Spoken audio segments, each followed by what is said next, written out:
Doing well, son. Father. Come now. You know who sired you. That doesn't matter now.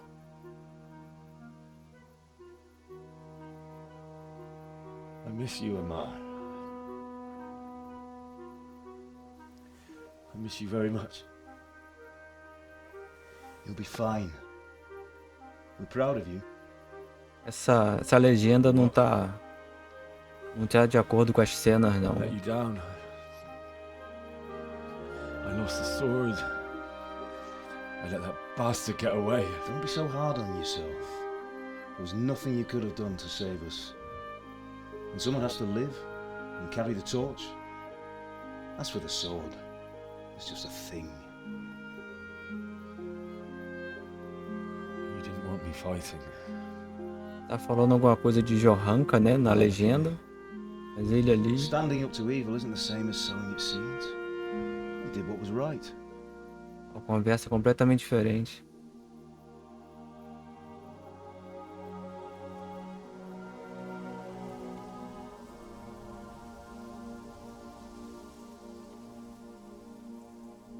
I have to leave you now. Oh, please. You know I can't stay.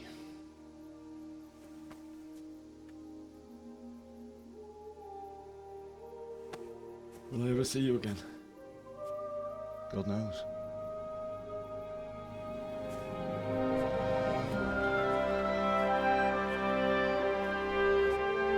Make her proud.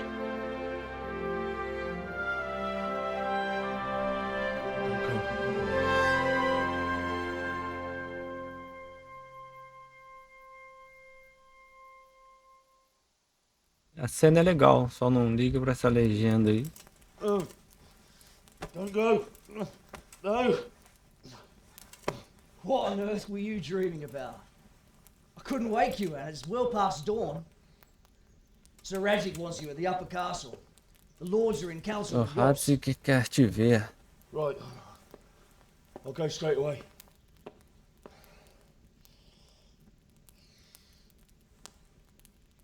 What is it? It's just... I don't know how to address you anymore. All of a sudden you're Sir Radzig's son, hobnobbing with lords and ladies. And here's me, as common as muck. Oh, give over, you idiot. Do I look like a lord to you? Not really. You're as much a lord as I am a nun. And I've never looked good in a habit. Get out of here! Or I'll have you clapped in the stocks.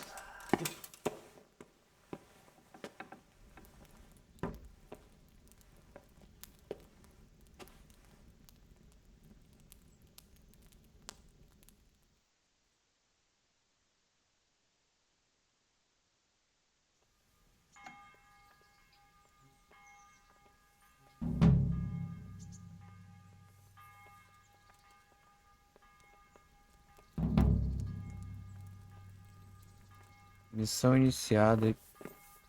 Epílogo.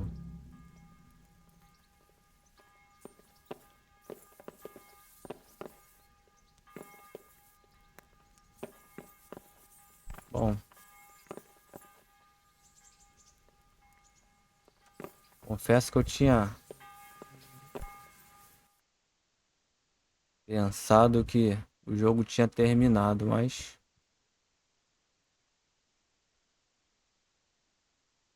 nos filmes a gente vê as letrinhas e a gente pensa que terminou, né, cara? Aqui apareceu as letrinhas e veio mais jogo. Então, bora jogar Come Deliverance, parte 76. Bora lá. Por essa eu não esperava, né? Não deve ser um... Cadê o pulguento? O cavalo? Stop for a bit. Oxi. I'll just give you a quick search. Oxi. Hey, Ah, cara, vê aí.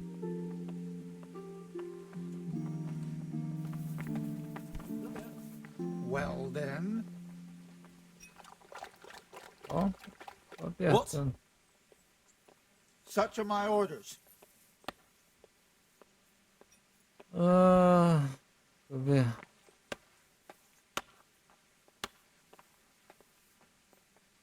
For God's sake, don't bother me. Any delay could cost lives. Yeah, all right. Go ahead then. Cara abusado. Ah, tá aí, o foguento aí, pô. Look what I've got for you. You'll love this.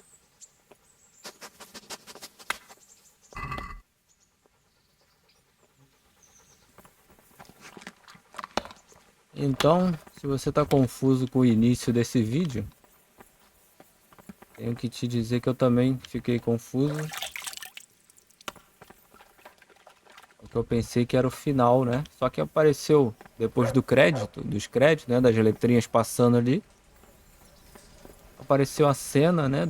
Aquela cena que você viu aí do início. Eu comecei a gravar. E só por medo mesmo de não ter como ver aquela cena de novo, né? Eu comecei a gravar, mas parece que tem mais um pouco de jogo aqui ainda.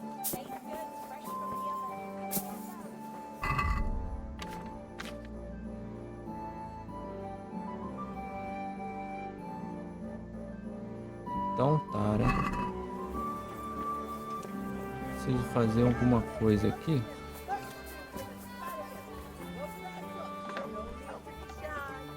Mas eu acho que agora não tem tanta God be with you. coisa pra fazer, não. Esse artesão não consegue ser tão danificado.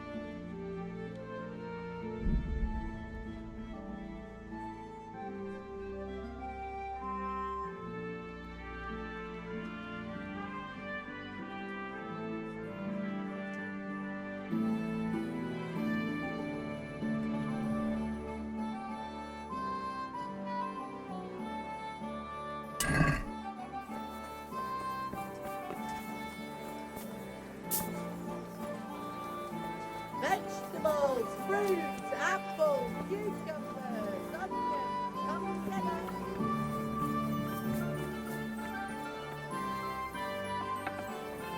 Ei, moço. Good Você day faz to you. reparos? What do you need? Não faz. Take care. Não faz.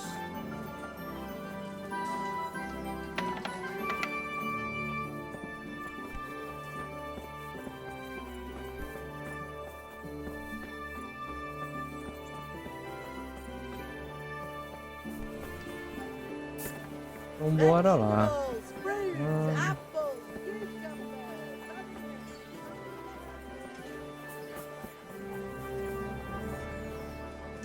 God save. What can I do for you? God be with you. I wouldn't bid E aí, cara? My humble greetings. How may I serve you? Você faz reparos? Não. Good luck then. How may I be?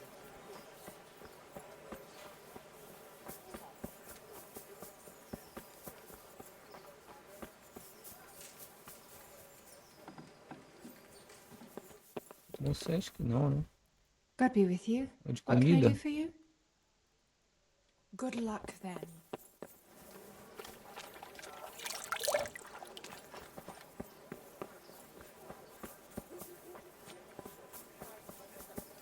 Taverna. Castelo em cima ou embaixo? Acho que é em cima, né?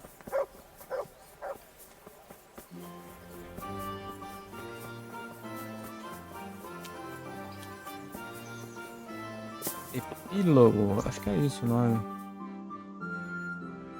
Oh, Hal. Are you going to the meeting with Margrave Jobst as well? I am. What about Istvan? I assume... That we didn't catch him? No. Because if we had, you'd be the first one to know. Have no fear. We'll get him eventually. I hope you're right. Anyway, let's go and see what Jobst wants from us.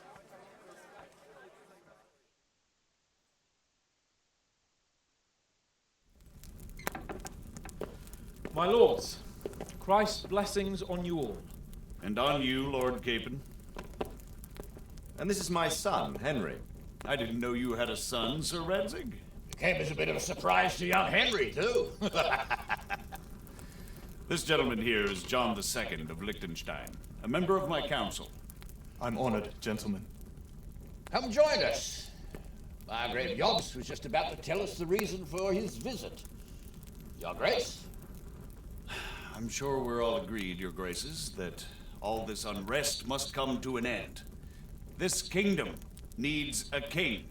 The question is, which king? My cousin, Wenceslas IV, who is being held in captivity. I have to confess, my lord, that your answer surprises me a little. If I'm correctly informed, until recently you sided with your other cousin, Sigismund. That I cannot deny, and I have always stated my position plainly. But times have changed. How have they changed, Your Grace? Sir, there is one thing on which we undoubtedly concur. That King Wenceslas, unfortunately, did not inherit his father's gift for governing. Sadly, his failures have cost Bohemia, the nobles, and our whole Luxembourg family a great deal of money and effort. How did the king let it go so far, damn it? It's in his temperament. He cares only for wine, women, and the hunt. A king, in fact, who never wanted to be king. Then why didn't he just let his brother have the crown? Young sir, the crown weighs heavy when there are duties to be performed, but to surrender it means giving up great privileges too. But he did surrender power to his brother. When things started getting out of hand, Wenceslas appealed to Sigismund for help in restoring order. What, you're saying Wenceslas invited him here? This is starting to make my head spin. Actually, it makes sense when you think about it. Sigismund wanted to re-establish the power of the whole House of Luxembourg. He thought if he helped Wenceslas win the imperial crown, in return his brother would help him become the king of the Romans, and leave the actual reign of Bohemia and the empire to him. Sigismund would govern, while Wenceslas could carry on doing what he was best at, enjoying the life of the imperial court. Why wasn't Wenceslas crowned Holy Roman Emperor long ago? He was already elected King of the Romans. All he had to do was go and let the Pope put the damn imperial crown on his head. Who knows? Maybe he'd prefer hunting and consulting with bathhouse wenches to spending time with the Pope. Well, so would I must admit. Sigismund's plan seemed sound enough, but it didn't quite work out, did it? It worked for a while. He and his brother reached an agreement. Sigismund took over administration of the kingdom and began planning Wenceslas's journey to Rome for the imperial coronation. But then Wenceslas realized he would just be a puppet with a crown. I must say, Margrave Jobst, Wenceslas and Prokop behave rather like naughty children in need of a good clout about the ears. Sigismund would agree. He was already planning his rule of Bohemia, and all of a sudden, the rug was pulled from under him. I'd say he lost his patience and decided he'd drag Wenceslas to the coronation kicking and screaming if he had to. Just like a naughty child, as you say. So he abducted him and your brother Prokop too, if I heard correctly. Correct.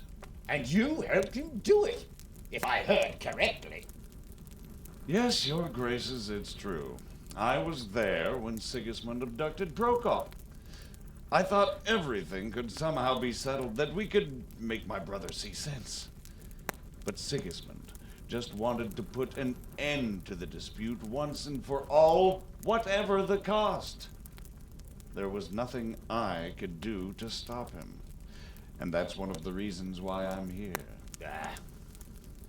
The worst of it is that it was all for nothing. Instead of putting a stop to the revolt, it escalated it, and the result is this chaos we have today. That's true enough, sir. But I must admit now, I'm not sure what your position is. The king is incompetent, but we must protect him? The simple truth, gentlemen, is that for all of Wenceslas's faults, we have no one else. So we'll have to make do with his idleness. People like him, though. But what can we do now? Sigismund has the League of Lords behind him. Otto von Berghoff, Heinrich von Rosenberg. The situation has gotten completely out of control. Now even the nobles of the League of Lords are realizing that Sigismund wasn't the right choice. So now Berghoff is on your side. Are we to assemble an army together with him and face Sigismund on the field of battle? We're not in Hungary now. Such affairs may be settled elegantly, without unnecessary hostilities or expenses. I have negotiated an alliance with the Hungarian bishops, the Polish, and of course the Czech nobility, against Sigismund. Every day he is losing the ground under his feet, and that's why I need your help too. What kind of help, though? Sigismund has a massive army, and Rosenberg, Berghoff, and Prague are behind him. Do you have an army you could face him with? But that's not what I mean at all.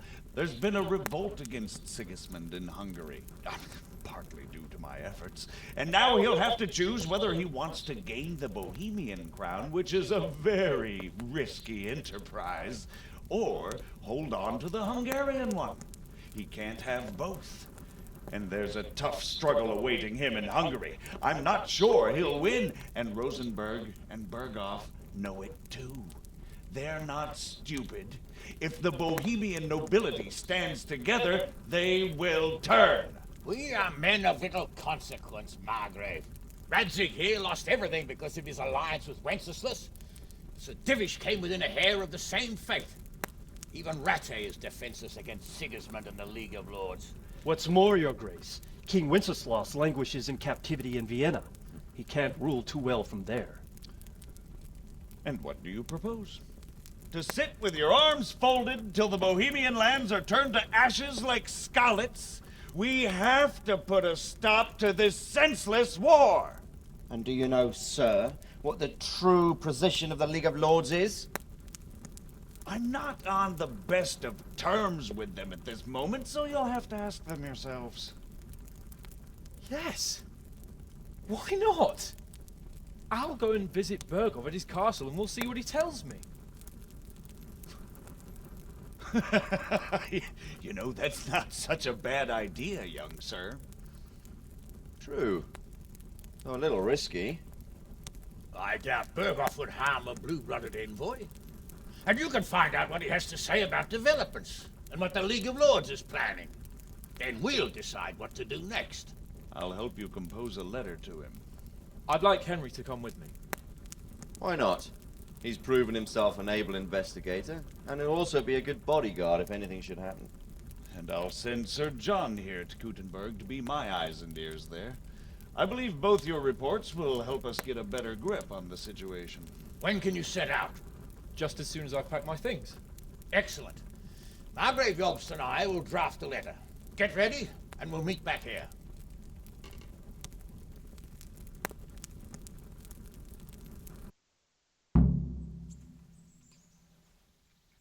I expect it would be best to write it in your name as Lord of Life. Objetivo iniciado. Falar com What meu exactly pai. am I to write? Ué, cara. The question is how. So, it looks like you're off on a mission. Yes, I can't wait. I don't want to dampen your spirits, my boy, but watch out. These are evil times, and who knows what can happen along the way. Not to mention that Berghoff is no saint. Don't worry. I know. You've shown you can fend for yourself, but do take care. You'll be travelling as Lord Capon's bodyguard. You'll be there to make sure nothing untoward happens to him. Keep your eyes peeled and your ears wide open. What Berghoff tells you is one thing, but what you see may be quite another. Rest assured, Father. And don't get embroiled in anything else. Just hand over the letter, hear out his reply, and return. Yes. Very well. Berghoff is at Trotsky Castle. I think you'll find it quite an eye-opener. It's one of the finest castles in the land. It's 3 days' ride from here, so unless you hit a snag along the way, you'll be back soon enough. Any questions?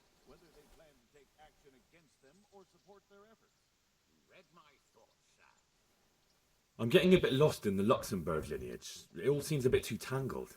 The Luxembourgs have ruled the Empire and Bohemia for almost 100 years now. Emperor Charles brought this land to prominence. When he was in power, things had never been so good. Wenceslas and Sigismund are his sons, but by different mothers. Jobst and Prokop are their cousins. They were entrusted with governing Moravia, but instead, they've been in a bitter armed feud for years, and now Sigismund's fallen out with Wenceslas. Wenceslas also had another brother, the youngest, John of Görlitz, who was most probably poisoned. They seem like a hot-blooded lot. It's hard to keep up with their affairs, since they tend to change their alliances from one day to the next. Who is he really, this Jobst? The cousin of King Wenceslas. He's the Margrave of Moravia. I admit I don't know what to make of him myself. Until recently, he was allied with the League of Lords. For a time, he even served Rupert of the Palatinate against the king. And now suddenly, he's reversed his position. I don't know what led him to do it, and one can't help being suspicious. It's best to keep a watchful eye on him, but he really is the leader of the resistance against Sigismund these days. We'll just have to see how it all turns out. I'm a bit concerned so many people seem to think so little of King Wenceslas. You knew him, didn't you? What's he really like? Well, there's no straightforward answer to that question. He certainly makes a great hunting and drinking companion, but he can be very fiery and impetuous when things don't go how he'd like them. He never had much of a head for high office. He finds it tiresome. But once a man's grasped the scepter, it's hard to let it go again. You can't just abscond. You've seen for yourself what happens when he disappears for a few months. Better a bad but legitimate king than a bloody war over the throne. Who is this Prokop that Job spoke of? Jobst's brother, the king's cousin. He and Jobst warred over Moravian supremacy for years. Then they were allies for a while, betrayed Wenceslas and sided with Rupert of the Palatinate. But after Sigismund abducted Wenceslas, Prokop fomented a revolt against him, and Sigismund had him captured. Politics.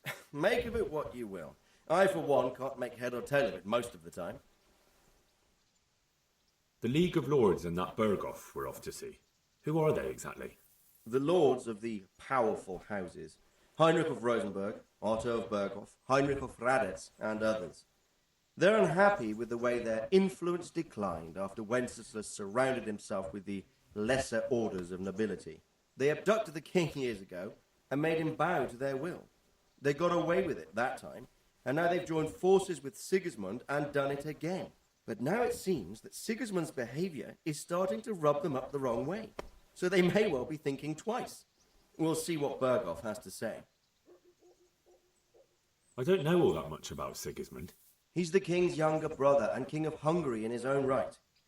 7 years ago, he led a crusade against the Turks and was defeated at Nicopolis. Some say it was due to the recklessness of the French knights, most of whom were mercilessly slaughtered. Sigismund is ambitious and capable. He might well make a better ruler than Wenceslas, but he's arrogant, and to our misfortune, brutal. Not long ago, he himself was held captive by the Hungarian nobility. They dislike him as much as some of the Czech and German noblemen do his brother Wenceslas. Ironically, Wenceslas joined forces with Jobst to liberate him, and now this is how Sigismund repays his brother. There's no doubt about it, God does move in mysterious ways. Rupert of the Palatinate.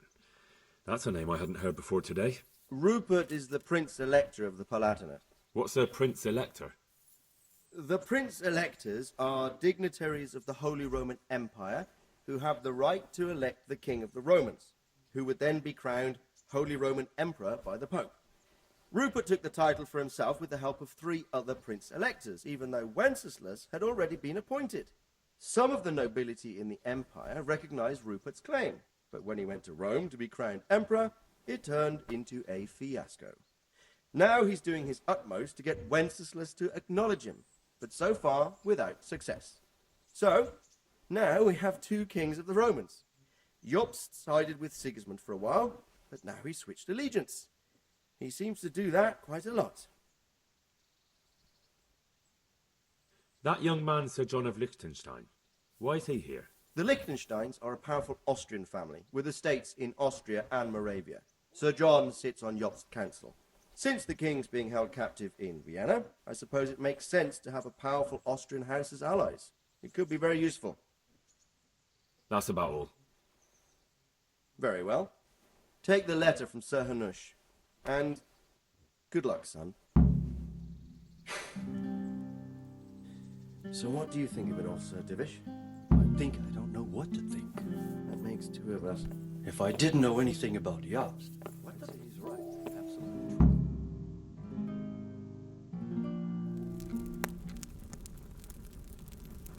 I believe we have written it well, gentlemen. Without a doubt. No one could deduce from this whether we are Sigismund's allies or foes. I must travel back to Brno now, but soon I will go to Brandenburg and I will stop here on the way back. By then, Sir Capon should be back and we can discuss how to proceed. Right. Before you leave, my lord, there is one thing that gives me no rest. Why did Sigismund come as a foe? It makes no sense. If I may, sir, I think I can explain. Oh, please enlighten us, young sir. I live not far from Hungary, where Sigismund reigns. It is a savage country, and the constant war with the Turks has hardened the people. They need a monarch with an iron hand. So when Sigismund felt the wind of revolt, he reacted as he would at home. Only what works on the Hungarian nobles does not work here in Bohemia. Bringing order is one thing, but slaughtering and pillaging with a horde of barbarians quite another. What purpose does that serve? But Sigismund did give the Bohemian nobles a chance to take his side. It was only when they refused his ultimatum that he lost patience and took to the sword. As for the barbarians, he could afford nothing better. The Hungarian nobility would gain nothing from joining his campaign in Bohemia. He didn't have enough coin for a regular army, and so he recruited the Cumans. What he does not pay them, they make up for in plunder. But in the end, he didn't have enough to even satisfy the Cumans. That's why he raided Kuttenberg and Skalitz. He wanted the silver. That makes sense. My lords, how's the letter coming along? It's done. Then we can be on our way. Now remember what we said, boy. All you have to do is deliver the letter, listen to the answer, and come back here. Don't provoke Berghoff in any way. Provoke? Me? Never, Uncle. We'll be back in a few days. Farewell, your graces. Come, Henry, my men are waiting. I wish you Godspeed.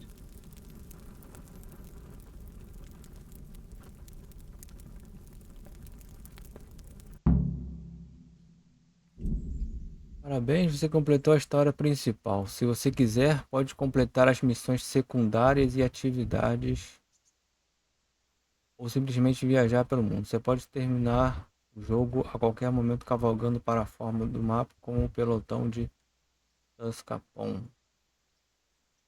Você pode terminar o jogo a qualquer momento cavalgando para fora do mapa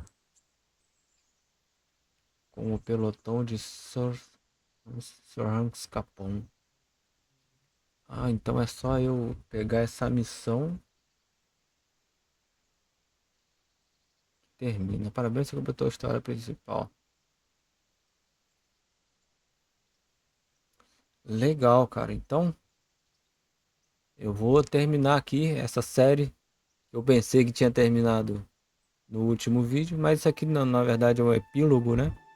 Contar a história. Uma história que não entendi 100%, vou ser sincero, mas era mais para contar, explicar mais a história. Então, é isso. Como eu falei no último vídeo, vou fazer alguns vídeos de dicas, né? Ensinando alguns lugares interessantes para ir, até eu mesmo, para eu descobrir, explorar, trazer aqui um vídeo explicativo.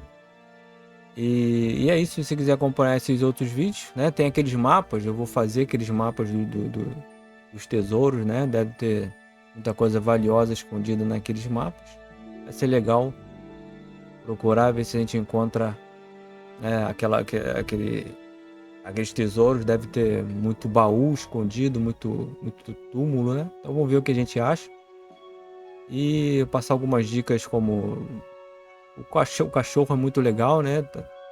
É como talvez usar combos, essas coisas. Se você quiser, basta acompanhar aí os próximos vídeos aí do canal, beleza? Obrigado por acompanhar. Bora pra frente.